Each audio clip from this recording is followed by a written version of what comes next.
Hello বন্ধুরা, আসসালামু আলাইকুম। কেমন আছেন সবাই?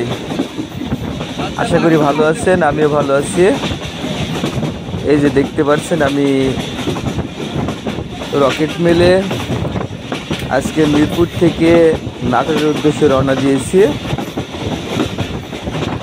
তো ভেড়ামারা ক্রস করে চলে এসেছি। আমাদের ট্রেনটি কিছুক্ষণের মধ্যেই পাকশি হার্ডিং ব্রিজের প্রবেশ করবে।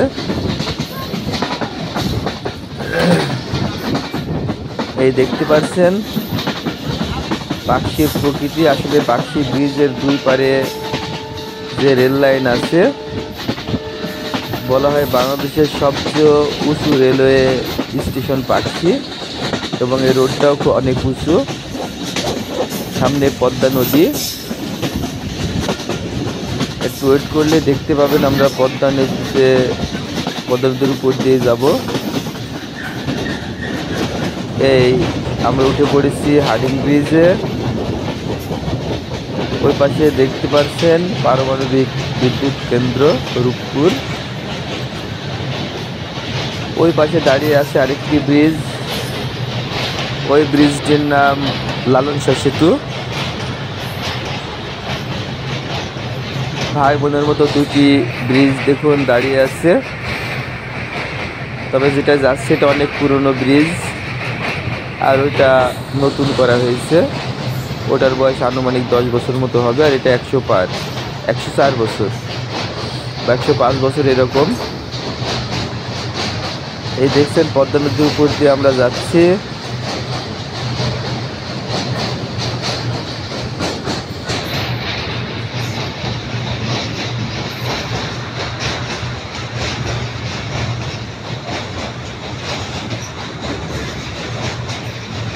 ওই যে রূপপুর পারমাণবিক বিদ্যুৎ কেন্দ্র দেখতে পাচ্ছেন, এই রূপপুরকে বলা হয় এক টুকরো রাশিয়া।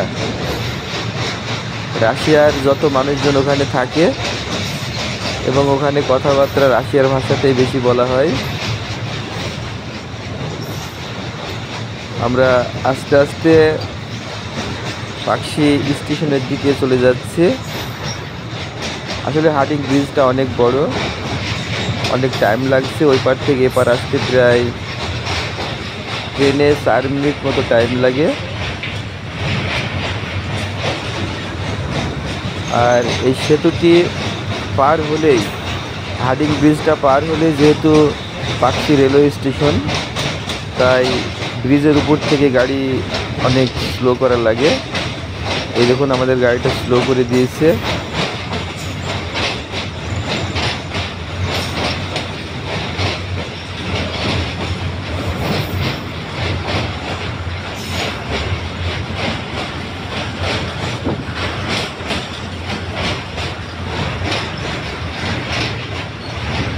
আমরা প্রায় পাকশি পৌঁছে গেছি। তো বন্ধুরা, আমার ভিডিওটি যদি ভালো লেগে থাকে অবশ্যই একটু বেশি বেশি করে লাইক, শেয়ার এবং কমেন্ট করবেন।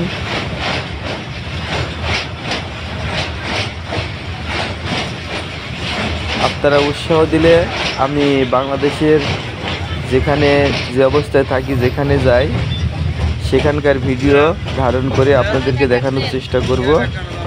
আপনারা লাইক, শেয়ার, কমেন্ট করে আমাকে একটু উৎসাহিত করবেন। খোদা হাফেজ।